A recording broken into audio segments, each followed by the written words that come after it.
You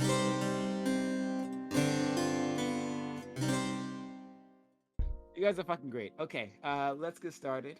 Um, Topic one. Virginia Governor Glen Youngkin has ended negotiations to bring a $3.5 billion Ford electric vehicle battery factory to his state. The Ford plant would have been built in cooperation with a Chinese battery maker. The stated reason for killing this deal is to prevent taxpayer money to fund, quote unquote, a front for China. This news comes as many in the GOP have been stepping up their aggressive rhetoric against China. What do you think about the cancellation of this deal? Should we be more skeptical of foreign investment, especially when it comes from adversarial nations? Is the heart of this recent anti-Chinese rhetoric actually due to xenophobia? So yeah, it's exactly what it sounds like. It wasn't a lock to get this factory. They were still in negotiations, but he specifically ended it, saying that China was going to get a foothold in Virginia, and this was some terrible thing when they were just going to give like 2,500 jobs were a possibility for this Virginia area. So does any of this make sense to you? And is there a bit of racism and bigotry behind these types of decisions? So we will start with friend Lactoid. Lactoid, who is a noted friend of the CCP. Lactoid, please go ahead. So, in researching this specific plant, I think that this whole cancellation likely was just a political move. There was a number of analysts that were skeptical that this battery factory even had a real chance of being placed in Virginia due to the economic costs associated with shipping batteries over long distances, especially to Ford's plants in Mexico, Michigan, and Memphis, all of which would have required a significant amount of time to ship, to create, package, ship, and there's a question about whether or not that was even economically viable. Regardless, assuming that they could have given a bunch of incentives to a company to stay, this runs contrary to market economics. A market should not be politicians giving corporate welfare so companies locate in inefficient regions for political purposes. Instead, a market should, absent some kind of existential crisis, be driven by efficiency and consumer choice, neither of which are served by having the government involved in this deal at all. Welfare is wrong, and corporate welfare is even more wrong. This is what this deal is, corporate welfare, and the Democrats are criticizing him for not giving more corporate welfare. I think that's interesting. However, big picture thinking can be important when we're talking about existential threats to humanity or liberty, and I think China is a threat to both. I've said this before, by doing business with China, we are selling them the bullets that they will use against liberty-minded people everywhere, especially in Taiwan. I'm in favor of restricting some freedom if it means weakening existential threats to all freedom. In this case, communism. For example, I also would be against selling the Chinese rocket technology or selling the Chinese large amounts of ammunition for the exact same reason. Maybe to a different scale, but the exact same reason. Ultimately, it's not the Chinese people that are the problem. It's not Chinese that's the issue. It's communism and the communist authoritarian Chinese government. I see this all the time. People often associate criticisms here with xenophobia, but I think this is just an astroturf by Chinese hackers. Imagine how insane it would be to associate dislike for fascism or Nazism to be Italian phobia or Germanophobia. I think it's a complete red herring. Okay, thank you so much. Now we'll go to Scott. Yeah, so not a whole lot to add to that because basically everything he said was 100% correct. Sorry, still getting over that fucking long COVID. Yeah, I mean, it's obviously not xenophobia, right? Whatever the fuck xenophobia even is, right? If we assume that it's some irrational fear of Chinese people and culture, right? I don't see Republicans coming out and saying the worst thing ever would be to have civil service examinations, right? Like they're not angry at Chinese culture. They're not afraid of Chinese culture, right? They have a very rational fear of communism, right? There's nothing irrational about fearing something that has killed hundreds of millions of people when it's implemented, right? And has stolen away liberties to the most extreme that we've ever seen in human history. That being said, I do find it interesting, right, that like Youngkin pulls out of the Virginia Economic Development Partnership, right, the VEDP, which is the state and corporations working together to make sure that corporations follow the behavior and go against the demands of the free market for the benefit of the state and the welfare of the people. You know, it's like a corporate, a private public partnership, a corporate, the marriage of the corporation and the state. Like he didn't do a fascism, so he must be racist. I don't get that either. Danville probably could take the jobs, right? Danville, I mean, if you've ever been to Danville, like it's an industrial area. There's a ton of stuff that goes on there. It has everything that is needed to do it. You know, it might be better somewhere else. But one of the things that I often hear, especially from libertarians, is, well, any reduction of taxes is a good thing, right? Because what this mostly is tax subsidies, right? This allows China to get tax subsidies, especially under the Inflation Reduction Act. But to do it by using Ford, right, as a kind of shield so that they can get benefits that wouldn't normally work for foreign companies, right? And the idea is like, well, any reduction in taxes must be good, right? It's less stealing, it's less taxation. The problem is that it's not actually less taxation, it's not actually less stealing when you do a subsidy. What it is it's a field of theft and taxation, and then the government or the state picking winners and advantaging them in the market, which is even more destructive to the free market. So this is anti-free, like what he did is pro-free market. It's anti-communist.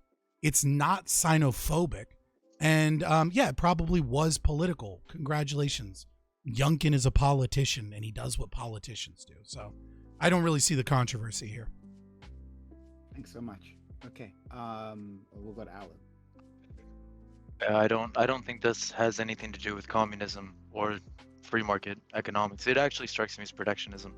Like, and funnily enough, because to me, when you're talking about the EV market, this kind of just protects the early entries into it. Tesla, things of that nature, who have a enormous presence in China. Having an alternative to that, bringing in companies that can actually compete. I mean, when we're talking about EVs, we're talking in America, right? We're talking about like high-end, essentially luxury vehicles, right? There is no economic model for EVs. Getting Ford into this game is what's going to make this launch. You need American EV, right? So the anti-communist take is weird to me because this isn't, I don't know. Secondly, Danville, Virginia, I live in Northern Virginia, right? So this is the I live in opposite Richmond. end of the state. Here. Okay, I'm up in Arlington. So Nice. I was here when they moved Amazon into Crystal City. There's going to be cranes in every neighboring county for the next 30 years. Okay, there's 25,000 jobs, and then on top of that, the way they do contracting licenses in Virginia is really pro-consumer and really pro-labor market. So at the end of the day, we're talking about a region that's almost uniquely fit. Southern Virginia is insanely well fit in culture and in like mechanisms in terms of market mechanisms and industry to have this kind of plant. And then on top of that, I don't even really see how this is like a major win for China if the deal were to go ahead. It feels like the only people who lose here are Danville. China, it doesn't necessarily benefit China for us to have a better EV market and a better like logistics system in terms of EV and batteries and all of these things. I don't get how this is a good move. It just seems like he's like battling other reactionary, conservative mayors. Sure. Keep in mind also in Virginia, Uh, you can only this is just a quick sentence. You can only run once in Virginia as governor. You have to bow out after the first term. So more than likely this is a presidential optics thing. Probably senator, but yeah. Okay. I guys, let's try to speed up a bit so we get to the open. Okay, let's go to Tiberius, please. Yeah, I'll keep it short. I'll table the EV conversation because I think we've all had that one too many times. And when it comes to the meat of this conversation, is this anti-Chinese? Well, we're friends with the Taiwanese and they're Chinese, so yeah, I don't really see the whole Chinese bad kind of thing. We don't like the PRC, and it's just straight out. And it's weird because the free trade guys above me are on the same side as the guy who's the trade protectionist, being me. So whenever we're agreeing on something when it comes to trade, even if we have different outcomes, you kind of notice like the stars are kind of aligning here. So for me, this is an anti-Chinese move to some degree, but it makes sense. I regard the Chinese as not only social competitors, not only political competitors, but also economic competitors, and they are no one that we really want to associate with when it comes to this particular government and the way that they run their society. So yeah, I see this as an adversary. It needs to be combated, and this is a step in the right direction from my political agenda. Thank you, Jay Chow. Okay, so the reason why Glen Youngkin killed the deal is because Ford has a partnership with contemporary Amperex technology, the Chinese battery manufacturer, ranked first in market share in the world, and it was to prevent taxpayer money from funding a front for China. I think it is clear by now that China is a peer competitor to the United States for global hegemony.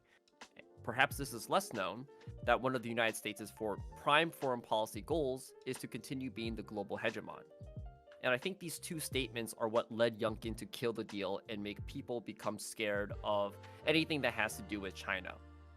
I think this is flawed, because as far as I know, I'm unsure how Chinese batteries constitute a front for China.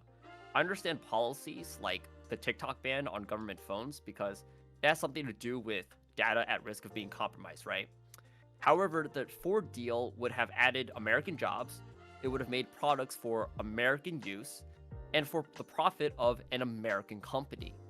We should always be skeptical of foreign investment. I think that makes sense, especially if it's going to be coming from an adversarial nations.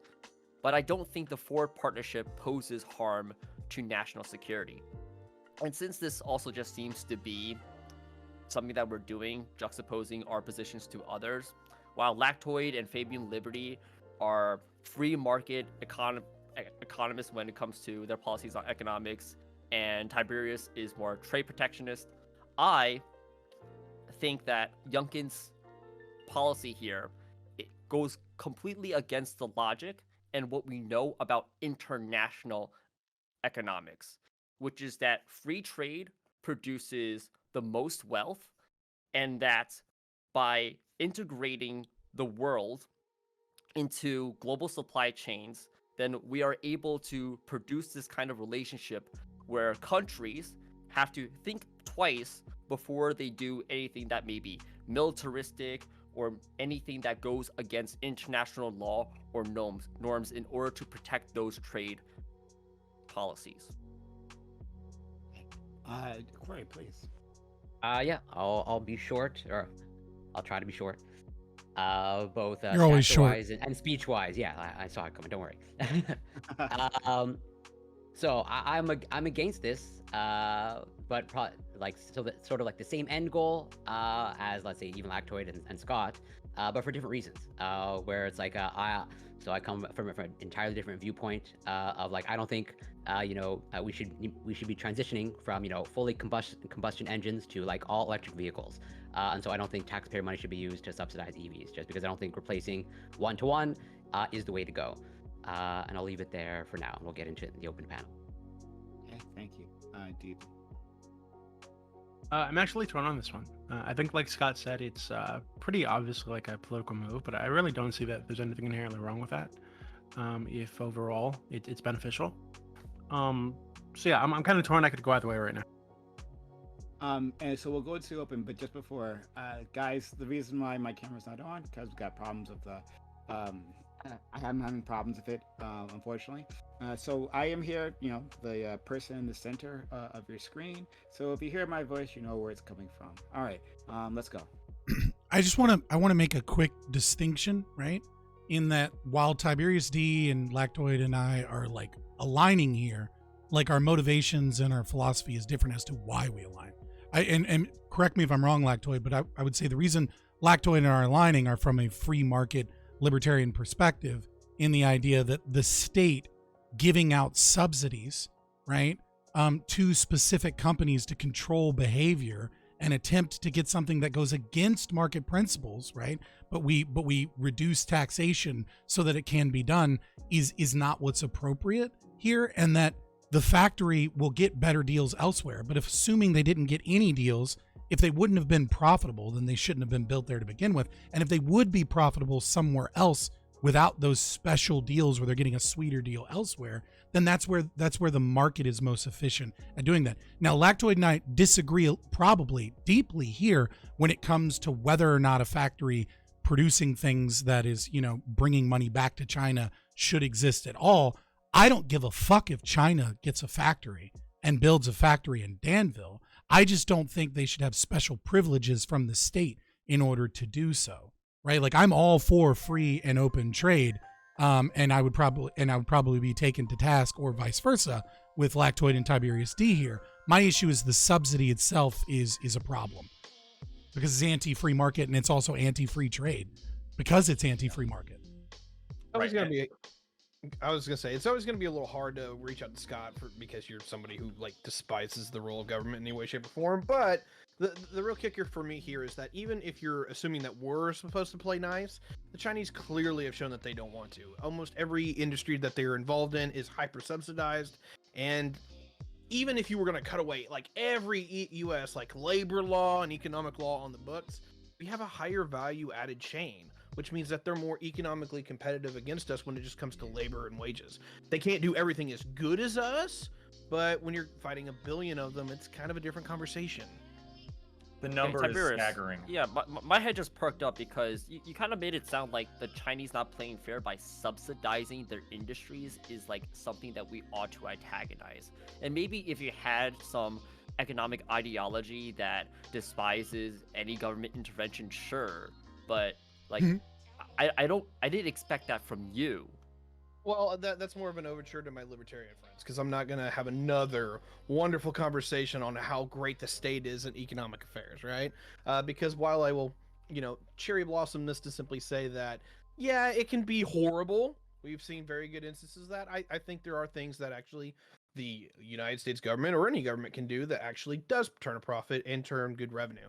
But they will probably vehemently disagree, and I just don't want to go down that conversation again. Yeah, sure. So just speaking between you and me, we can recognize that if there was any subsidizing of this Chinese firm, which I have no idea if there ever was, if there was any, it seems to be quite successful because they are the number one in market share around the world in selling and manufacturing EV batteries. You're talking about Cato, right? Yes, I think so. Mm-hmm. Yeah, the contemporary Amprex technology, that's Cato. So the problem I'm is, pretty sure that's the company in question.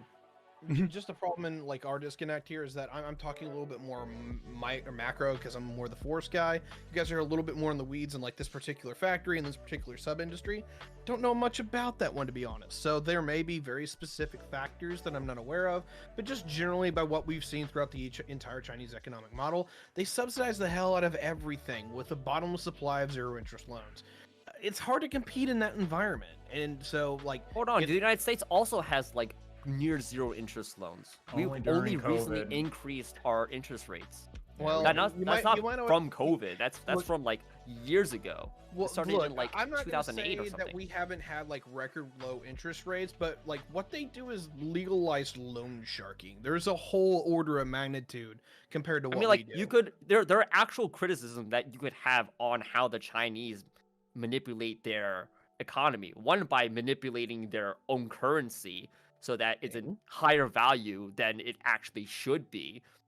And the second thing is the practices that they do in order to actually become competitive with the United States across a number of industries, which basically ends up to being IP stealing. They're unable to produce any new technologies on their own. They have to rely on hacks and breaches into our security in order to actually produce anything that new for them to compete against us. I'm not going to go down the road that China isn't overhyped. I think they are in a lot of ways. However, a rival and a threat is still something that you have to deal with. You are still talking about the world's second biggest economy, even if their numbers are inflated as much as we think they are. You're still talking about a population mass of over 1 billion people. That's still a lot of economy of scale. Tiberius, I have a question for you. Do you think that the state subsidizing industries and moving away from a competitive free market helps or hurts the economy? It more independent of a nation. Right. It more often hurts. The problem so what I would argue, ones I think that do help, but there's sometimes more of a social calculus there than an economic one. I would argue that the only reason that China is able to compete is that they are hurting themselves in terms of long-term economic policies by subsidizing the market and having authoritarian control over the market. However, they're economically helped by stealing IP, because the theft of that IP, as you would put it, right, is not theft at all and is a more free market position. They are boosted economically by not having anti-free market policies such as IP laws. I mean, they do have IP laws, but they, you know, like, kind of, right? Like, their companies are stealing other people's things, stealing, right? But we're shackling ourselves and our economic growth and productivity behind IP, and they are not. And this is one of the reasons that they're able to absorb the negative costs of their economy by engaging in kind of high time preference government sponsorship and subsidies that are less competitive and less economically advantageous than free market policies. And so I don't understand why we go, well, they're doing these bad things, so like, should we do the same bad things? Like, no, I would argue we don't subsidize. We don't do the same bad things. There's a whole lot to unpack there, but I'll simply suffice it to say is this. When it comes down to them being the bad actors versus us trying to be the good actors, right? I don't think every single time that you intervene in an economy, it's always going to go bad. And China does have a lot more breathing room here. Whenever you're lower on the lower on the value added scale, you know, a lot of your people, even though they have different technical expertise, kind of fall into a lot more similar things. This is largely going to be an industrial economy and an agricultural economy, which means they can specialize a lot more correctly for their population base. We do everything from top to bottom. We are a lot more diverse, and while that diversity is definitely a strength, we have far more economic vitality. They are able to punch above their weight in ways that they shouldn't be able to. Now, I think it's going to go all to shit probably this decade, and I can't wait, but there's the other side of that where if I'm wrong, that's a huge problem. Well, their market's becoming less free, right? Like, large corporations are engaging in less economically free transactions. This is the thing that a lot of people hate people like me for, is that I and a lot of other people have been like, hey, look, China's gonna eat it after a while, because they're doing literally by the economic playbook 90% of things you shouldn't fucking do, and somehow they've kept this thing rolling. If anyone remembers, Japan actually did this back in the 80s, and it finally caught up to them. We're just surprised that this hasn't happened to the Chinese yet. I think it's going to implode in either way, but I'd rather be prepared. And the problem is that what you would have to sell to me is the whole, like, how are we actually, like, neutering ourselves whenever somebody kind of has some certain edges on us that we can't really ignore? But like what? What are these edges? Because as far as I'm concerned, the United States is dominating China in like every single aspect and continuing on. Like, experts have come out and said, like, yeah, China will probably never reach the United States, in definitely not in military strength. And it would maybe like 10 years ago, it was like, yeah, maybe China has the potential to surpass us in economic strength. But now that's not looking, especially with what they're going through right now with their Belt and Road initiative. Like, there's a lot of news coming out that their projects are falling apart. There's a lot of cracks, and it's like putting these countries who are like taking out these debts into debt traps and all that stuff. I've been saying that, and I'll finish this up real quick, Doobie. I've been saying for about the last year, like, some of the warning signs have been going off, particularly when it comes to like the Chinese. I'm not asking you about the warning signs. I just want you to be straight with me. Like, what are these aspects that China is dominant over the United States? You're talking about people who simply, by the fact that they live at 1/5 the standard of the United States, they are competitive against us on labor on every major front that you can be, except for anything that we can do locally. So a teacher's job isn't threatened, but if you're a welder, if you do any kind of fab, if you kind of do anything that can be outsourced, it tends to, which is the big trade protectionist argument coming from me, is that I thought we shot ourselves in the foot when it comes to bleeding wealth into the third world. We can't outsource welders. Welders have to be here. No, like, you can train the Chinese to weld. It's not that much of an advanced skill. They can also send the goods. Okay, so then they're sending their immigrants to us to become welders for the United States? They ship the goods over. Right? Yeah. They do the welding. Like, they manufactured goods prefab. Yeah. This is the problem with global economics. But that's like that's totally a benefit to us, because we're able to buy cheap products, and companies that are US are able to use cheap labor in order to make massive profit margins that would then like go into like, that's why the United States, as it was supposed to be with NAFTA and all these global trade routes and relationships, that's why it's so beneficial for us to be a service economy. Okay, so That's like, why so- our GDP has been like so massive in comparison to everybody else. Talk on globalization, and I would actually like to have this conversation because Mhm. I have all kinds of Wait, thoughts but on this it. at the end of the day Um, has something to but- picture. But let's go to Doobie. You want to say something? Yeah, I think the spirit of the question, from my perspective, was more about, so China has a long history with the United States, kind of like an adversarial relationship. You guys mentioned the IP rights abuses or IP rights just rejection entirely. And like long history of human rights abuses, long history of like what people would consider like unfair trade practices, etc. And I kind of like related this to the thing that's going on with J.K. Rowling, right? Where people are saying, "Oh, well, she's a bad person."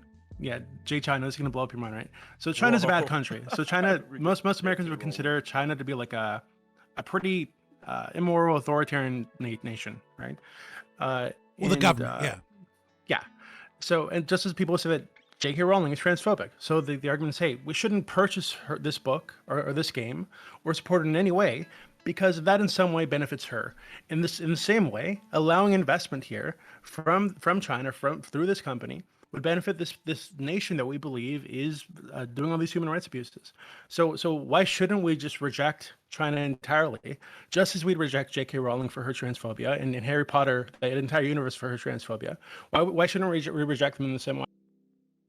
Right. First, I'd like to So, say I'm Doobie, totally going to play Hogwarts Legacy on stream.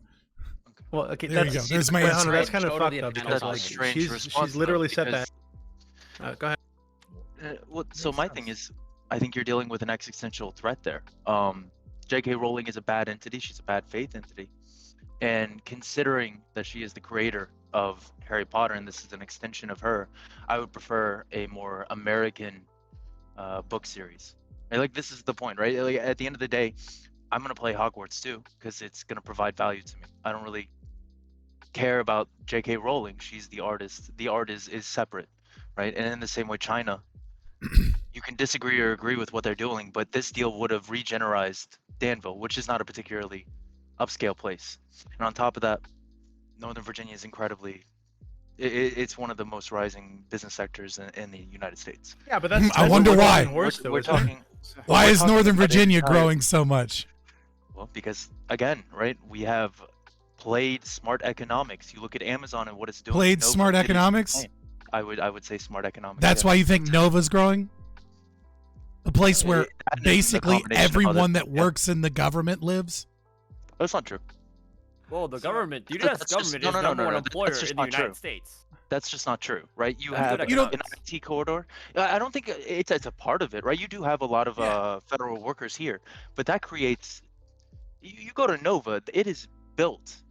I mean, we're talking about contractors. We're talking about an IT corridor that stretches from Alexandria all the way to Herndon.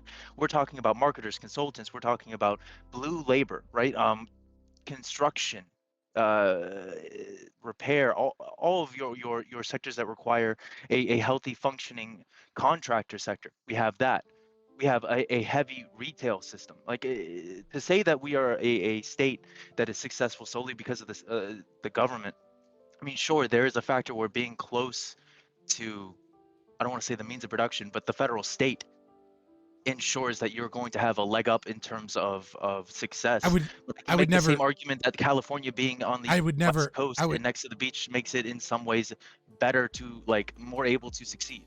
I would Every never state I would has its never give advantages. I would never do a univariate analysis and say that it is only one factor. I'm memeing on you because you're talking about the area that basically never got hurt by the financial crisis because there's so much money from every fucking person that works in the federal government in DC, everybody that, like, every lobbyist, every corporate lawyer there, half the They got good politicians own a pension home there. systems. Yeah. They got a lot of federal employees that have bolstered it, and with a Danville. growing state, you're going to get a growing No, you're gonna get a I'm sorry, growing what's economy. Yeah, the Once government is a north of reliable employer. Quantico, Wow. sure. Once you're north of Quantico, and you can reasonably commute to the nest of Nova and DC, sure, right? But past that, let's move all the rest aside. Danville is not an upscale area. It's a completely different culture, It's right? right, but it's also a culture that's heavily dependent on manufacturing. I mean, they're known for furniture sales, dude. We're talking Yeah. about bringing a industry that is about to theoretically implode. Ford is, no matter what, getting into the EV industry. They are going to dominate. There is going to be American domestic companies that engage in the EV market. So, do But you Virginia believe could do be you believe productive that in we all need regions. do you believe that we need to engage in tax subsidies to specifically bring them to our state, despite it not being as economically advantageous, right, to the company itself, but to make it more economically advantageous by engaging in special protection of this specific company versus them simply being built in Minnesota or Michigan? You're using the word need. I don't think we needed Amazon. We have a very healthy growth in Virginia, Northern Virginia. There's going to be cranes in the sky for the next 40 years, okay, all the way down to Quantico, and it's pushing further and further south. It is getting more industrialized, and you can call it gentrification if you want. That's fine, but it is heading further and further south. Gentrification is good. Again, you can make whatever argument on that you want, but what I'm saying is that at the end of the day, this would have been productive for Southern Virginia. It would have been productive for the entire EV market. It would have allowed more competition against Tesla, which potentially could allow an economic version of product, right? We don't have Could you answer the question though? Re-ask it. Yeah. Should we have engaged in protection for this specific company, despite market demands that it would be better production in another state? Like, should we have given them special privileges and tax exemptions, right, to make sure that it's in Danville? Do you believe that needs to be done? Because a lot of the things you're talking about the local economy, right, could just as easily apply to a different state, right? Like, building this factory in a different state just means there's jobs over there. Is Danville somehow more important than like Michigan residents, or right? Like, so none of these arguments apply, right? Yeah. People who live in Danville, sure. And as far as like, I slightly disagree with the premise because again, I think the ban or the axing of Ford was in its own way protectionism. I think companies like Tesla and that makes like no Elon sense. Musk are He selling didn't say they product. couldn't sell there. He didn't say they couldn't build a factory there. He did not ban the factory in any way, shape, or form. He simply stopped the Virginia Economic Development Partnership from giving them special subsidies and working out a deal between the state and the company to try and get them to Danville and like be like, we're going to give you these taxes. Like, he stopped an agreement of the government giving them special protections and said, pull that off the table. Like, if he didn't ban them. He didn't say they can't build the factory in Danville. They absolutely can. They just don't get any special privileges for doing so. Are you a consequence source? No. Let's we're get getting the to this. conversation now. No, not at all. No, I don't think it's a valid form of normative ethics. I would argue that if it provides better results, it's probably better to do it. I think that if it requires some For form who? of subsidy for the people of Danville and for the other people it affects. So, right, but if it's not economically advantageous, right, to bring it there, I don't why see- are I the don't see people of why it would Danville be- more I important wanna than people in other give some other states? people, So I don't. This is what I don't understand. I want to, guys. I want to give some other people a shot. So Corey and Lactoid. I do actually want to focus. I'll try to bring it around to that xenophobia thing because I don't think people interpreted my question there properly. But first Corey, and then Lactoid. Well, I guess on that. So yeah, my question was for Lactoid.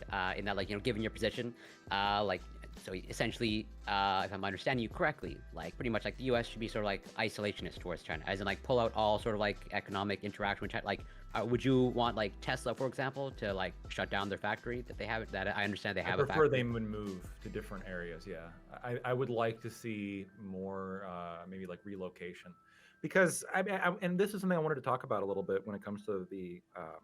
Oh yeah, when so it I comes to just China. have a little bit of a follow up, but I'll let you go. But Yeah, like, so like, move to different countries. Yes. but obviously that probably would only like is really effective if like other countries cooperate, right? Like, because like the U.S. could be like Massively shooting itself. expensive.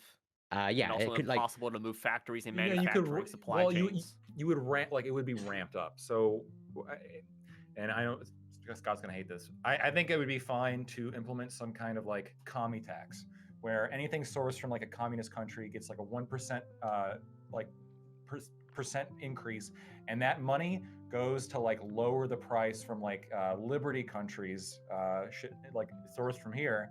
And so there's like and like every year it gets ramped up by a percentage until eventually there's no more factories in commie countries, and there's plenty Don't you of see that stuff as in non-commie potentially countries. antagonizing commie countries from no longer being interested in liberalizing their economies? Vietnam, I think, is a good example of a country which we've fought against in a war, the Vietnam War. They were very ideologically communist driven, and yet for the past few decades, they've been slowly but surely liberalizing their country to the point where some people, and I think most people, don't even see Vietnam as an actual communist country. You know what? Excuse me. Any serious person with an interest in international relations as well as economic systems will see that Vietnam is not at all the communist that it used to be. Wait, what does Okay, that mean? so Wait, hold I on, don't hold on. understand at They- all. they what are- It means, they are but my absolutely point is communist. that like if you were to approach like international relations via taxes on bad adversaries, like sure, you know what, you might have the moral high ground, you might have that moral argument of they're bad, therefore they get bad policies, they get bad trade relations. Wait. No, that's not what However, I'm taking issue with. what Let me respond to some of this real quick, Sure, because okay. Jay Chow, I'm not sure you're making. So first of all, Vietnam is a communist country. They're very authoritarian. The reason why they've somewhat warmed up to the U.S. is because China is a on threat to that. economics, Well, we're talking economics. even economics, even social policy, like yes, maybe they're better than where they were like in the 70s and 80s, but compared to like other countries around them, And will they no. continue liberalizing So with your as long tax? as and maybe we can make an exemption for them because of their relations with China and how strained that is right now. I'm just saying that this was the idea behind doing business with China, that eventually But you're they not would going to be liberalize. opening the No, door this to was the anybody. idea. This was the idea, to liberalize, and China would liberalize and we'd be great. But in reality, it's only gotten worse because this idea only works when you have a smaller nation that actually has an interest How in has it sucking been up. worse? So when we look at China, for example, right, in terms of they have not changed in terms of being an authoritarian dictatorship, in terms of genociding people, in terms of bullying their neighbors, in terms of global hegemony, in terms of being a threat to liberty, in terms of threatening Taiwan, in terms of every single thing you can think of. The idea of the Nixon regime was to look, we'll open up free trade with them. Like as they economically liberalize, they will abandon their authoritarian ways, just like the other countries did, just like Japan did, just like South Korea did, just like Taiwan did. What they failed to account for is when you have a country of over 1 billion people who packs a serious punch, like there are other factors at play. And the regime in China has enough legitimacy to stand on its own and doesn't need to suck up to the US like Vietnam does, or like South Korea does, or in some cases like Japan does. The idea here is whether or not we can punish bad geopolitical actors. And Jay Chow, I'm sure you're in favor of this if you're in favor of sanctions on Russia for invading Ukraine. Why can't we increase taxes on China for threatening Taiwan, for genociding people in Xinjiang, or North Korea or Cuba? I'm not proposing something radical. I'm just saying that for too long, this is one bad geopolitical actor in which we've just given so much credence to. We embargoed oil to the Japanese in World War II. I think that was a good idea. Maybe there might be some pushback. I think it's a good idea to cut off important economic lines to dictators. It sounds like a pretty good idea to me. That was during a war economy. Okay. So you said a lot of things. So I agree with you that if the goal, looking at the goal and judging the policy of the Nixon administration, we're going to open the doors to China. They're going to liberalize. They're going to turn into a free market democracy, and there's going to be world peace. Okay, the end of history, Fukuyama's wet dream. Sure. Okay, that is a very far-fetched dream, and I agree with you. That was very unrealistic. But I think if we were to dial down that goal to something that is a lot more realistic, such as, hey, we're going to be doing this and exposing China's economy to a whole bunch of consequences if they were to overstep the line. And I think we have effectively changed their timeline as well as change their methods. Like if I don't think that if we were to go back in time, redo our policies in exactly the way that you think it would have, I don't think that would have been better. I think it would have been much worse. And you mentioned Russia. I do think, and I do agree with you, that the sanctions put on Russia, that's a good thing. And I think Russia is a good example of, hey, if you're an antagonistic country that oversteps the line, if you fuck up with international law and international rules, if you fuck up with sovereignty, you are going to face the full force of Western economic warfare. And look at where they are right now. They are in the shit. Okay. Okay, that was I know we are using full force for Russia. I'm saying that for China, I'm not proposing we go full. I'm saying, like, again, you start with like a 1% tax or something, or some smaller percentage, and if they start showing like, yeah, we stopped genociding people, well, then maybe we tone it back a few percent, right? And so like, you know what? Taiwan, just responding to what you were saying, but going back to this 1% tax, the whole point is that, like, if you want to actually create good societies for these kinds of countries, then I'm just suggesting, hey, perhaps being antagonistic towards them by doing like some sort of, I don't even know what this is. Like, it's not even protectionist. It's just targeting. It's just economic violence towards them. Like, you're not going to change them. You're going to make it worse, is what I'm suggesting, is what I think is going to happen. At least when you look back in history, you mentioned Japan. You mentioned the U.S. oil embargo onto Japan. Most historians, I think, would argue that was the principal reason why the Japanese attacked us. Is because they were like, we can't rely on the United States for our supplies, so what we're going to do is we're going to attack Pearl Harbor, and we're going to blitz through the Pacific front, and they're not going to have a navy in order to fight against us, and it's going to be a short war. They assumed that it was going to be a short war. They assumed wrong, and they faced a consequence for it. And it just so happened that our aircraft carriers were not stationed in Pearl Harbor. Our oil embargo crippled their war machine. That's also an important point. And guess what? I want to add something right here. They lost it. So I want to jump in real quick, right? Because I think, also Jay Chow, based for mentioning the way we antagonize Japan. Fucking love it. But anyways, one of the things I want to talk about is unintended consequences, right? This is what happens when the state gets involved in economic policy and protectionism, right? Unintended consequences. I'll give you a couple examples, right? In 2022, right, companies, the FDA decided that enough people were allergic to sesame seeds that what we needed to do is we needed to add sesame seeds to the allergen list. And what that meant is companies can no longer say this product may contain sesame seeds, or this product is made in a factory where sesame seeds exist, right?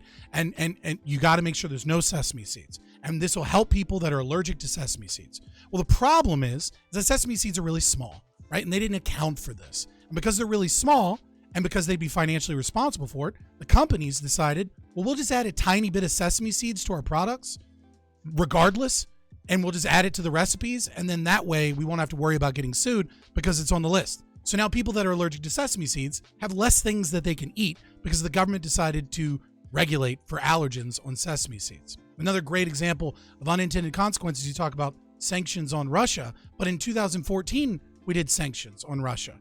And this actually hurt Ukraine way more than it hurt Russia economically. That's just a historical fact. Let's talk about another unintended consequence, is that in America, we like to produce honey, right? There's a lot of honeybees in America. We like local honey. It's a thing that we love. We like real honey, not like sugar added honey. China saw this as a big market, so they started producing what you might call fake honey, right? They would produce honey, and then they would do certain things in the chemical process, right, to make the honey difficult to detect as fake honey, and then sell it as high-value honey, thus flooding the market and devaluing honey because it was difficult for people to tell the difference. And so state regulators in America were like, well, you know what we're going to do? We're going to put regulations on this, and we're going to try and track them down. We're going to stop imports of honey from China. Well, China still does the same thing. They just strengthened their relationship with Malaysia, right? And use Malaysia as a front to bring in massive amounts. So over and over again, we can see the way that this that the way that like when you engage in these large scale meta trade policies and you're like, it's gonna work, there's all kinds of unintended consequences. We have no idea what the fucking outcomes of engaging in bad trade policies for the sake of behavior that we want, whether or not that's actually going to work. I think in this idea that we're going to liberalize the Chinese economy with economics, I think is false for the most part. And a great book for this. It has happened to some degree, but I want to say the idea that we're going to like turn them over fully, right? Read Ezra Vogel's Four Little Dragons. And look at how Japan, Taiwan, South Korea, Hong Kong, and Singapore used economic protectionist models and took advantage of our free trade policies to grow themselves, and it worked great. But why did these places liberalize in such a way that mainland China, Beijing have not? And the reason is very simple. These places weren't explicitly Marxist, right? Like no amount of like free trade and good economics is going to combat a pernicious and strong cultural philosophy and moral prescription of Marxism. Until we can change their philosophy, cheap goods and good jobs aren't going to magically make these places not communist. What we're just going to get is a fascistic state that states communism as its ideology and philosophy, but engages in a mixed market fascistic economy. I don't know what a mixed market fascistic economy is, but regardless, I want to bring it back to where we started, right? Because to me, it comes down to like a simple question of like, to me, it's this, right? Why are we okay with, I'm going to just read this off actually, because I was saying it to Doobie earlier. Why are we okay with Elon Musk and Tesla, who operate in China? Meaning there's like vulnerability of China seizing that asset, right? Because again, your complaint is that they are a state capitalist economy, right? So they can do that. They can just seize the entity, say you're no longer a ownership status in terms of the factories that you have here, etc. That's Elon Musk's deal, right? That's the EV market as it stands there.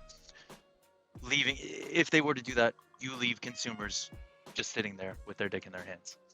Or Ford, who has, in my mind, they are a larger corporation capable of more assets and also more likely to have a product line that is amenable to the American consumer, right? Not only that, they'll grow an impoverished local economy and they'll compete in the EV market, which we fucking want.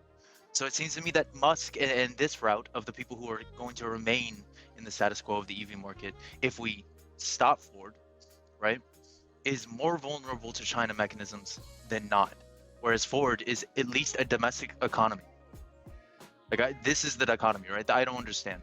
You're saying, well, we don't want to do this for China reasons. But we do things for China reasons all the time. Amazon has insane deals with China on a much larger scale than Ford ever has. Yet they are in the, I mean, you say that, but again, earlier we were just talking about how in Northern Virginia, the line of income has doubled, right? We are seeing Virginia gentrify further and further and further and further in south. So people who are living in impoverished situations are becoming more and more likely to be able to access things that help their lives. There's going to be a line that finally pushes past Vienna.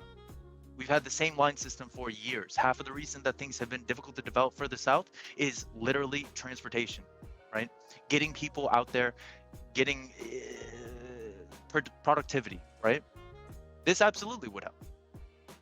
Okay, but I think this is why this has been called like a Trojan horse, right? So yes, it would help these people in this community. Yes, it would help the state in some capacity, but it would also definitely help China. It's another hook in the United States for this Chinese adversarial government, right? So I feel like we need to like balance like big picture. Is giving China another hook into the United States, another place through which they can influence our local politics, national politics, worth these 2,500 jobs and whatever else is going to do to the infrastructure in the area. You elaborate on this hook? Earlier, we were talking about consent dynamics in a sexual perspective. We were talking about whether or not you could be dominant while committing to a quote-unquote subservient act, right? Can you dominantly eat someone out? It's the same concept. Can you do investment with China in a position that is still going to leave you with what you need?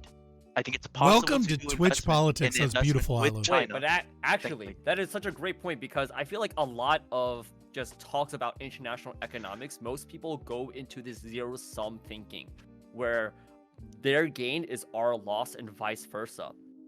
But what has been actually persistently true in international economics since the end of World War II is that we could all gain. It's not zero sum. We have to break this prisoner's dilemma thinking. I don't think lose when Lactoid communists wants win, though. China to gain. The way them, that them gaining Are is we a loss. losing now? Are them we gaining losing is not a now? loss. Yes, Them gaining is them not a gaining- loss. No, we're them not. gaining is The a United loss. States It is is not true dominating that- every other country Here, in every single stop it. regard. Let me Economics, let me give you like military, To we say are that- the to most say secure No, position you're missing what throughout, I'm like, saying. majority of Yeah, history. you're missing what I'm saying. I'm not saying that like America isn't ahead in time. certain categories. Of course, you know, China is ahead in some categories as well. I think the Categories fact that aren't important, like Sure. labor. I mean, GDP, PPP, I guess, isn't important or whatever. Having over 1 billion people is not important, apparently. But you want to talk we- about population issues in yeah, we China can- and how we- they're unable to keep I it understand up? they have population issues, but again, like even with those population issues, it's not Yeah, even there's close. 1 We're still billion, less then than a all of a third. sudden becomes a moot point. Yeah. Well, But continue and, on. and once it becomes a moot point, then Sorry, I'm maybe it's a different conversation about what strengths they have and what weaknesses they have. But like, we can think of other countries in which you guys would also find it like them winning is a loss intrinsically, right? Like if we had a deal like well, I'm not sure it may. You have could been even Ford, bring it down to the actually. micro level, like Or- I did with the J.K. Rowling situation. Sure. Plenty Yeah. of- So J.K. it's a Rowling, similar or concept. Maybe a better concept would be like, Coca-Cola opening Fanta in Nazi Germany, right? And it's like, oh, well, they benefited and we benefited. Well, no, them benefiting, like, is a loss, right? Them getting power is bad. Like that's a negative off of whatever we gain from it. very Communist, black and white. genocidal, totalitarian dictatorships, them winning, like it's not a win-win whenever they Yeah, but win. what It's happens always if a Hitler win-lose. like looked at his plan on invasion and was like, hold on a second, we have a whole bunch of trade with all these other countries, and maybe it's a good idea not to compromise on that. But there's actually some truth to it.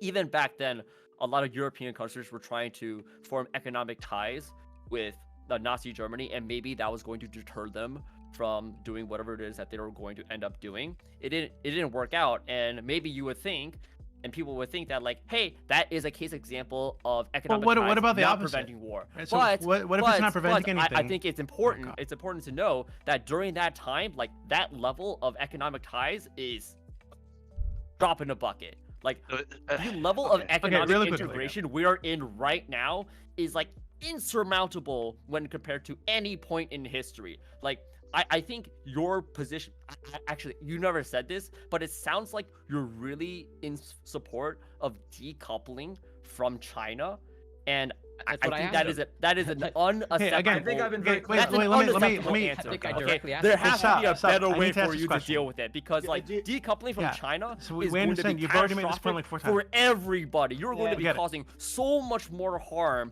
just for like some virtue signaling of like, oh, It's China not- Virtue bad. it's not signaling. virtue signaling. I'm Okay, wait, hold on. So genuinely what if concerned what about if it could be China. demonstrated that some of the revenue that China generates through this deal, right, directly goes toward the genocide of Uyghur Muslims in China? The United States has a policy. Hold of on. If it could be sanctioning a number demonstrated, of if it could be industries demonstrated that that was the have case, would you be ties opposed to this the deal? Xinjiang concentration culture genocide? wait, whatever answer Okay, the the I question answer the about. question. If it could be demonstrated I that support. money from I support directly, that, but I don't know, directly, but I don't know would how fund one of these EV camps, batteries would you are be doing opposed to that. it? J-Chow, you stop You're not being demonstrate answering pussy. the EV question. batteries You're not are answering doing the that? question. You're not answering the. Okay, if it could be demonstrated I'm not answering your question again, because it's a stupid okay. question. I'm Because you're being a giving pussy. you the Yes, better no, position. you which are absolutely being a actually pussy. You gotta my relax, bro. beliefs. You gotta Okay, relax. Please just answer the question. Hold on. Let's just engage the question. I haven't gotten about you, Ty.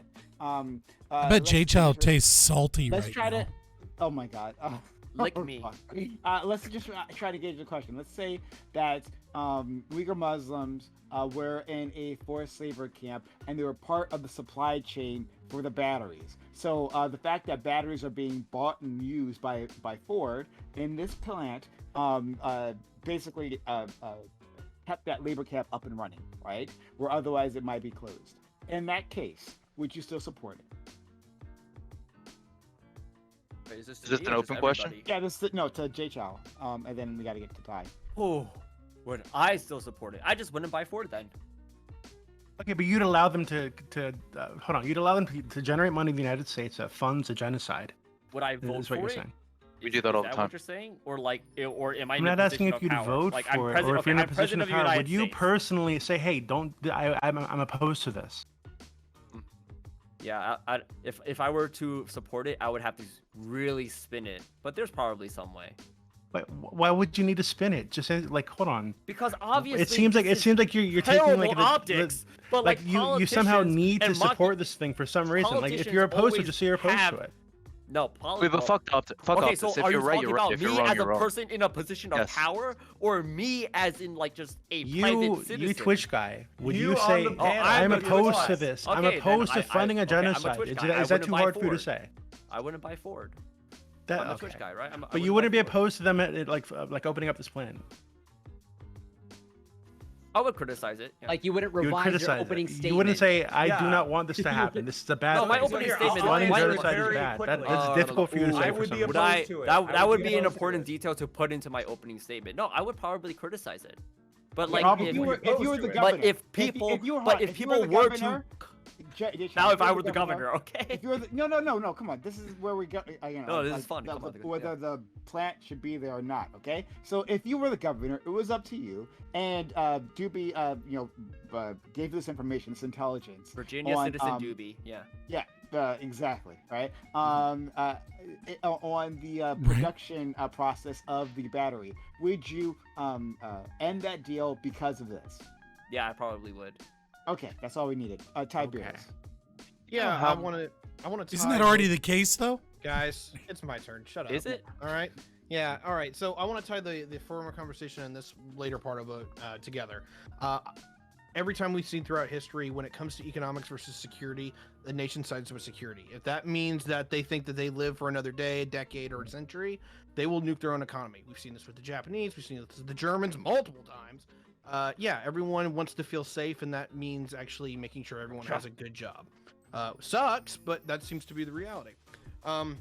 When it comes to like free trade and whatever, I want to kite past that conversation because I don't believe comparative advantage works whenever you're looking at massive thresholds in difference when it comes to income equality.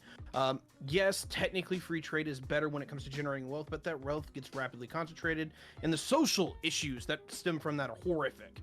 So that's one of the reasons why I'm a protectionist, and also is one of the reasons why I'm pro-union. Things that actually break Tiberius, up that the easy concentration is solution problematic. to that would be to enact social policies that would I actually don't- trickle down the top 1% of the 1% trickle to the down rest. From, no. Trickle down from the wealthy, whether it's the left-wing version of taxing the shit out of them or the right-wing version of just invest, doesn't really seem to work very well. For some Okay, reason, all right then. rich What is people your are just criticism really good at against? holding Then on. what is your criticism against the very good outcomes across life expectancy, happiness, income, and poverty in Scandinavian countries that have those welfare systems that I would like the United States to replicate?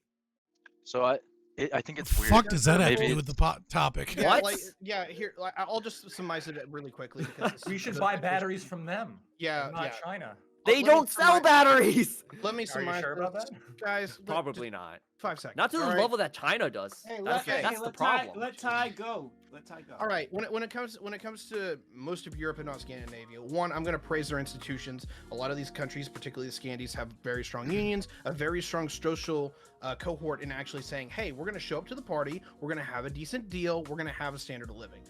Helps when you have those kind of institutions. Most of the world doesn't. When it comes to the other side of that, is that you are talking about countries that are basically at the end of the road to where, yeah, they have this huge cohort of 40 and 50-year-olds who can pay the tax base to have all the nice things, but they don't have any 20 and 30-year-olds to replace them. So in about 10 years, most of Europe jumps off the fucking cliff because there's no one to pay for all the retirees. Yeah, I'm not wanting to be anything We're going to else. keep people in poverty so that they could fucking produce children. Look, it's better to have a future than not, which goes back to that What is security happening? conversation. But we that could just had. get immigrants, right? Well, Yeah, it's not sorry, working that's out what we very well have for been Europe. We're doing. straying far from the conversation. I really want to Really far. I mean, we could definitely engage with this at some other point in time. sorry. So Tiberius, did you have a larger point? So the larger point is I don't want to be like Europe. I don't want to security matters here more than anything. And so yeah, like we can threaten sanctions, but as long as it's within the threat where the sanctions actually make the security of that country look like it's better to work with us, then it's probably going to be a win. But if it's better that they're just like, hey, we need to go our own way from the Americans as a security measure, then sanctions are fucking worthless. So I'll put it in that particular context. I think it's really weird that we're having a conversation. Maybe it's because it seems like mostly libertarians in here, but like we're having a conversation about foreign investment and security, like national security, and not once have we brought up the State Department or DoD. It's very wild to me. If there was a legitimate concern here as far as China goes with this deal, I can guarantee you the State Department is looking at it. Yeah, they would have said Guarantee you. something for sure. Maybe they have. Like they just sent a secret memo to Youngkin. They wouldn't be talking to so the State Department regularly engages with corporate entities. They do this regularly. They have to. Sure. They engage with Google. They engage with Amazon. They engage with all large corporations that have like a meaningful reason to engage when they do that, because they are aware that China has a vested interest in quote unquote infiltrating corporations. They're well known to do this. This isn't like a surprise to Actually, anyone within the 2008. federal government. So we're talking about a scenario where If anything, I we're don't taking know Well, I how think you don't talk about Alu, I think the reason that we're not talking about the State Department's involvement, right, is that we're having the level of discussion in terms of the general meta benefit of the CCP in China in general from the proceeds and from the subsidies, as opposed to going to that next stage of like a higher issue, right, which would be like, is this infiltrated in such a way to gain or capture some level of our infrastructure? This right? is an infiltration, and it's not capturing. In fact, again, like I would expect Ford to be more resistant to Chinese pressure than Tesla, who has less leverage in the market. Ford has just straight up more leverage than Tesla in terms of like economic mechanisms that protect, from foreign influence. And Right, but that doesn't deal with what State I Department said. has to be talked about, like in terms of like integrating Why? that into. How do you talk about a corporate structure without the federal government that oversees how these things get regulated and dealt with? Well, you answer my question with another question, right? So, like, what I'm Right. saying is, if you want to talk about the State Department, right? And then I was like, okay, yeah, I think the reason that we're having this conversation at this level is that we're having a meta conversation simply about the general proceeds and like where that wealth is going, right? And whether or not they deserve tax exempt status. If you want to have that conversation, certainly do. I'm just saying, posit an argument as to why that's important. Maybe Other that's than just confusing, we because I don't- I mean, we know who wins in this arrangement to some degree. Yeah, there's a degree to which like certain corporations within China and maybe even the party itself through some like exigent taking manner their rare earth minerals, guys. gets some pluses out of this. But on top of that, we know that consumers in Danville, we know that there's going to be jobs, and we know that there's going to be huge industrialization in Southern Virginia, which I would consider an odd. Outside of that, I don't really understand the conversation of like it seems to me that the entire theory of neoliberalism is casting a wide net economically so as to avoid violence between nations. If you look at nations that engage in violence, especially against the West, typically they are nations that have a harder time leveraging an in economically. Yes, so China's not that. China has an in. China is here, and they are intermingled in a global economy. You can look at it as we lose, you lose, or we lose, you win. You win, we lose, but that's just not the current state of global economics. Current state of global economics is you put skin in the game, we don't nuke you. Can I really quick? Ali, you Yeah, mentioned this I a mean, couple times. the McDonald's argument is a strong one. I mean, like the Russia-Ukraine is kind of like the first example of like that not being proven true, but I don't think that necessarily like destroys the argument, right? That like, when goods go across borders, soldiers don't tend to, right? And I agree with that. I'm free trade guy here, right? Like what I'm specifically talking about is I'm against subsidies, right? Benefiting one company or another, right? I'm disagreeing for an entirely different reason, which is that Where's it this is happening? placing. I get that they What I'm were saying is offering- this I'll is economically disadvantageous and authoritarian because we have a tax structure that steals from people, and then we say, well, we're going to give special privileges to one company. I personally don't give a fuck whether that company is Chinese or American.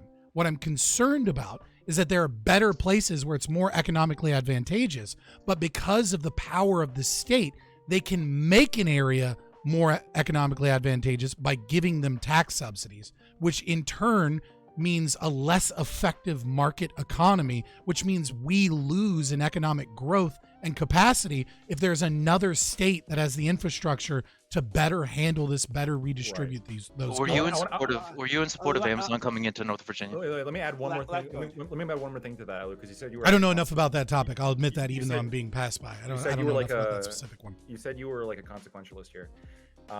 The article mentioned that if it was to be located in Danville, because of the distance between Danville and the Ford plants, that following the manufacture of the batteries, a number of the batteries would die before they could reach the plants. Did he just fucking leave? No, I'm still here. Oh, I'm sorry. plugging in my. Disrespect. You're good. You're good. I was gonna Oh, say boy. really dominant move there. Right? Following suit, I'm getting some By the water. way, has anybody that noticed that was me Alu is eating you up outside? dominantly. Like So- he's outside in the open. I know. So if this is, if this is the case, we're talking about like ideally the consequentialist benefit would be, the shit that you make doesn't break before it can get to the factory. Why wouldn't you be in favor of putting the factory in Memphis or by Detroit or in Mexico, places that also desperately need jobs and are just better geographically suited for that factory? So either way you look at it, whether you do like the China geopolitical thing we've been talking about, or even this sort of hyper, just look at the factory in and of itself, don't look at who's getting paid the money. Even then, it wouldn't seem to make sense because the batteries shouldn't be made in Danville; they should be made in Memphis, right? That would be like a relevant argument if he was a senator and he was arguing on this on a national basis. But he's a governor, and his interests, the interests he should be protecting first in this state are Virginia. So from that analysis, it's not a question of is this best placed in Memphis, Tennessee, or whatever, Minden, Louisiana, right? Wherever other place it might be better. The question hold is, on, pause. is there a Hold on. valid reason to turn Hold on, down pause. this investment? So you believe that governors should be antagonistic against the American people for the benefit of Wait, what? only those that live in their state? Like you What think do you mean the state should be antagonistic to other people? like if it's more beneficial to GDP and the products are better in another state that is more economically viable, you think that he should just engage in more protectionism to combat those states for the benefit of bringing jobs to his state? Like, don't you think that's It's a not terrible about- idea? It's not about what I want. That's the system that we have and the ones that has been created. Well, I'm asking you about what you want here. So I'm What? saying that, like, don't you think it'd be a ridiculous system if governors were like putting factories in terrible locations because they happen to win like the political contest Wait. and they happen to give more money to the corporation who was seated there? There being some logistical concerns doesn't make Danville a terrible location. There's always going to Nobody said it was be terrible. There logistical was better concern. places. It's less advantageous than right by the factory in Detroit, Memphis. Right, but again, like this is my thing, right? Is this wasn't confirmed regardless, right? Ford had not decided just as of yet which city they were going to put it in. They didn't decide Virginia yet. We were a contender. Regardless, it's up to Ford where they're going to do that data analysis. They're going to figure out where they're going to put things and what makes the most sense for Ford. On top of that, what makes the most sense. Exactly. land. So if there were no subsidies, if there were no subsidies, it would go to the most market advantage place, regardless. If there were no and subsidies, what the it wouldn't governor exist did, at all. right? Have you And ever what the considered governor that? did wouldn't have been wrong. You think the factory Scott, wouldn't have you ever exist? considered that if the subsidies didn't exist, the factory wouldn't exist? Was There would Okay, just be no okay, manufacturer. pause. If that was true, right? Assuming it didn't get built anywhere else in the world, what that would mean is that it couldn't exist without some form of subsidy, right? Which means that the market's not actually demanding these additional supply. Okay, so it goes back to market good and subsidies bad. Gotcha. Let me Again, put that conversation on its head for just a second. Should a community not play an active investment into its own, well-being, right? You have not only the political capital, but you also have the economic capital to be like, hey, look, we would like to have this factory here. We as the community will give you a tax break. We as the community will try to leverage our economic might to make it to where we have those jobs because it gives us better purchasing power. What would you say, Well said. Tiberius, of like Anchorage, Alaska, like managed to pay a orange producer to like grow a bunch of oranges in Alaska. The orange producer would not. Even though it was awful and they were losing like 95% of their crop, like the state of Alaska was giving them such incredible subsidies that like it was actually financially viable to stay in Alaska. Would you at some point say this is just fucking ridiculous? Like we're literally paying people to like hammer at the ground. Like they're not producing anything productive. You're creating jobs. Yeah, you're just like creating jobs doing unproductive things. And so if you're making batteries, the company might just be like, hey, give me the money, they'll build something, and then they'll just leave. If you're building batteries that die before they make it to the factory. I'm getting sold down river here. All right, let me split this into two hairs. All right. Even in the extreme case scenario, I'm gonna probably say yes, and I will say it's stupid, but there's a level where like there is an inner liberalism in me where I'm just like, you know what, to do stupid things, you get the stupid rewards, right? So if they are gonna follow through with this, they will suffer the consequences. No, the taxpayers will. Yeah, the taxpayers will. The taxpayers voted for the damn thing, so you know what? If they fuck up, it's on them. On the other side of that, just actively disproving. It's the beautiful will of the people, most of whom have no idea what the fuck is going on. Do you think democracy and then there are losers. The most efficient thing, no matter what? Because I'm pretty sure of course, that example. Of course not. I don't think democracy does reach the most efficient outcome every time. I'm generally skeptical of democracy, but we can get into that later. Oh, okay, all right. Yeah, so like that is a like it just seems to me that like democracy is just a soft variant of communism. Let's make the economy as efficient as possible. Whereas like Tiberius and I are trying to balance, well, what are the economic gains versus the security benefits? Like what is within national self-interest? Yeah. And Lou is just like, you don't have to like go into so deep. It's a difference. Territory. It's the difference between having principles and not having principles. No, it's not even that. Principles are irrelevant. So it's a question of principles. I'm sure that's what you believe. When we're talking about the placement, this isn't a question of more. This isn't a question of principles. It's a question of economic dynamics and mechanisms. When we're talking about placement, you're admitting you have none. In the U.S. All right, Fabian, don't just destroy the guy. But there's a level. It's not about security. Why not? Wait, it's not just about security. Like the problem is it's that not at all about security when we're talking about the placement of the factory in the U.S. Right? That's got nothing to do with security. That's everything to do with can you bribe a bad, like, efficient outcome? And okay, you could. Fine. I wasn't saying that you were talking about security. What? The China part, that's security. Because when you give money to the people who are trying to like destroy you. Generally not a good idea. Okay, I guess what you were saying in the beginning, sure. Okay, so like the thing that I was trying to get to is that when Scott was talking about the moral conversation of this, where it's like, hey, morals aren't involved. Actually, I think they absolutely are, and this is one of the reasons why I'm a little bit more economically interventionist than my libertarian friends. If it's just economics, just pure and simple, I'd go with them every time. But the problem is that I do think that economics and social values, they do have strong interrelations, but they aren't the same. So, as an example, you have seen where a person who was a bartender used their social experience to become a sitting member of Congress, right? I don't even like this person, but I will use them as an example. They turned their social ability into an economic ability. That doesn't always compute 1-to-1. There is definitely where that splits. It's a terrible example. I know you. They were elected. There's no economic function there. I'm playing to my audience here. It's a largely leftist audience. You know, you got to kiss their ass a little bit. But when it comes to it, is that just straight up when it comes for me? Audience. All right. Anyway, it's not my audience. It's Prime's audience. Come on. God damn it, Lactoid. Don't ruffle my feathers. Anyway, so wow, exposed. Yeah. When it comes Grifter. down to it, though. Hey, no, look, it's called reading the room. The right needs to learn this shit. All right, we're really fucking bad at it. Optics. No, I don't. Who's the right here? Have you seen this shit I argue for? You have a single right winger here. Shit. Okay. They're not. There's not a right winger on this panel.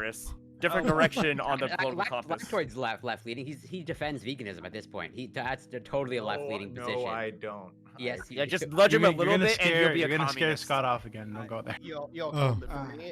Just to wrap up my original point, though, is that I do think there are certain things where you can take an economic hit, but you get a far stronger social effect. This is why I think, you know what? Yeah, we lose the efficiency of what we call globalization or comparative advantage, but we make up for that in wages and purchasing power here, which makes people happier because they have decent jobs. Wages. That's why I'm. That's not true. That's Wait, not true. We've what- had that No, conversation. it's what other no, no, no, what no, other it's US not true. domestic competitor It's not true. is It's going not to be true. produced It's to not true. compete It's against, not- against it's what is not this called true. again? Cattle. It's not true. This idea Not that true. there is that social factors are somehow separate from economic factors is just not true. The social has a cost in the supply and demand equation, right? Like even the modern monetary theorists will talk about, what is it?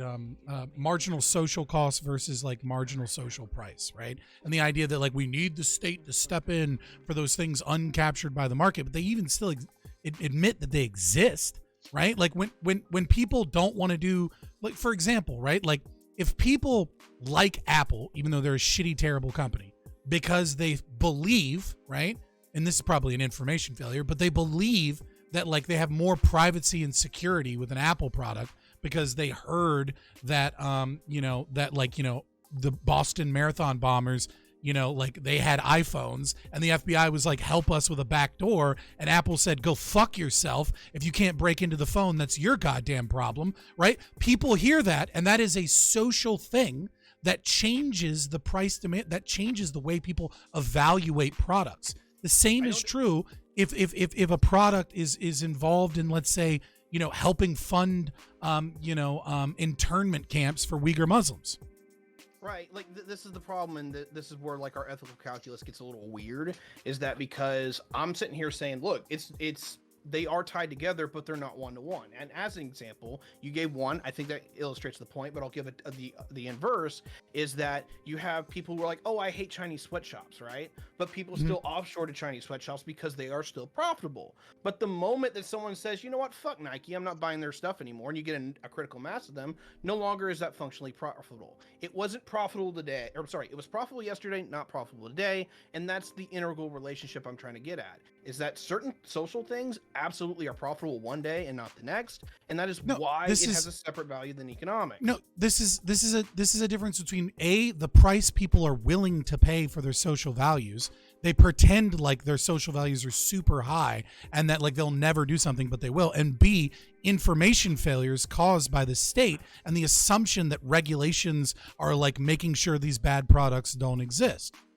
Okay, this is where I will fight you tooth and nail, is that when it comes to information failures, it seems to me that the state is usually the one vested in trying to get information to the consumer. This is where I absolutely disagree with libertarians more often than not, is that, like, to have your worldview, for me to actually go along with it, everyone has to be like hyper vigilant, like knows every little thing about their particular product that they're buying. It's just, I don't think that works, dude. We can look just like the FDA, right? The FDA recalls a quarter of all the fucking drugs that they prescribe, and there's no competitive market. They have a monopoly on it, and they have very little incentive until they piss off the voters en masse, and everyone wakes up to the thing that they'll actually like change some of the American people, if you will, right? The voters, right? But however, if we were able to actually freely get medicine, like and we could just take whatever the fuck we wanted, all of a sudden there would be a market for companies to determine what is and isn't safe for consumption and to inform doctors, and you would have a competition. That incentive almost certainly would allow people to have more accurate information than what we have with the FDA. No, I feel like people would just like take things like ivermectin and then and then not be harmed in any way, and then not be harmed in any way, shape, or form. Drugs free. Okay, you can take anything.